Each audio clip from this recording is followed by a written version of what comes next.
یکی جام آورد برش پر نگار، جوان را به آن جامه زرنگار، بخواباند و آمد بری شهریار.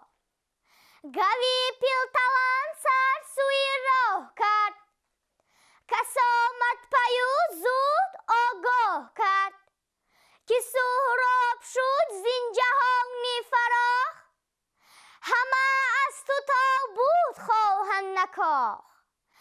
پدر جست بر ضد یک سرد باد، بینالید و میجگان به هم برنهاد. پیاده شد از اسپ و رستم چو باد، به جای کلاه خاک بر سر نهاد. بزرگان لشکر همه همچنان، گریوان و گریان و زاری کنان. همه گفت زار، همه گفت زار، ای نبردیده جوان، سرافراز و از تخمه پهلوان. نبیند چو تو نیست خورشید و ماه، نه جوشن نه خود و نه تخت و کلاه. کرا آمدن این که پیش که آمد مرا، که فرزند کشتم به پیران سرا. چو من نیست در گرد کیهان یکی، به مردی بودم پیش او کودکی. بریدن دو دستم سزاوار است، جز از خاک تیرم مبادم نشست. چی گویم چو آگه شود مادرش، چگونه فریستم کسی را برش. چی گویم چرا کشتمش بیگناه، چرا روز کردم برو بر سیاه. کدامین پدر هرگز این کار کرد، سزاوارم به آن گفته های سرد.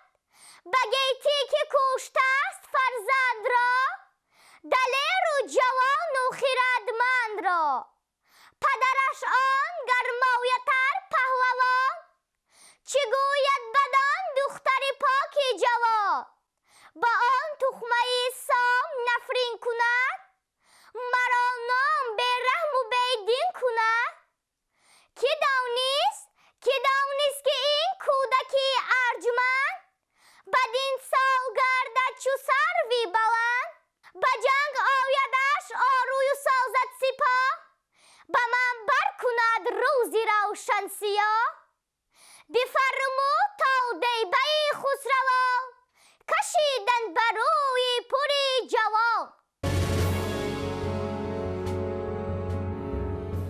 دیژه بود کش خواندندی سپید، بدان دیژ بود ایرانیان را امید. نگهبان دیژ رزم دیده هجیر، که با زوری دل بود و با گرز تیر.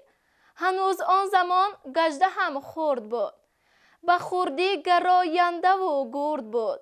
یکی دخترش بود گرد و سوار، بداندیش و گردنکش و نامدار.